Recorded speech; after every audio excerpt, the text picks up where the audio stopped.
Als erstes wird das Notebook vorsichtig auf den Displaydeckel gelegt.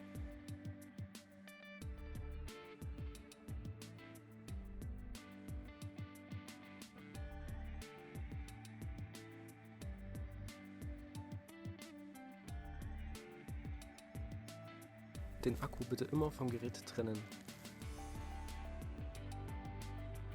Die hier markierten Tastaturschrauben lösen.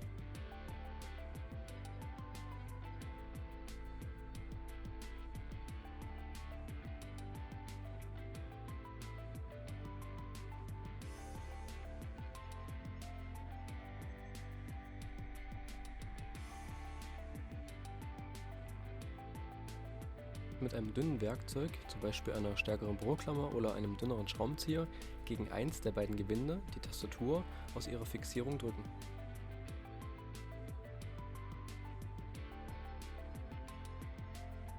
Die Tastatur vorsichtig abheben. Die Spangen am Mainboard vorsichtig ca. 2 mm nach hinten schieben und die Flachbandkabel lösen.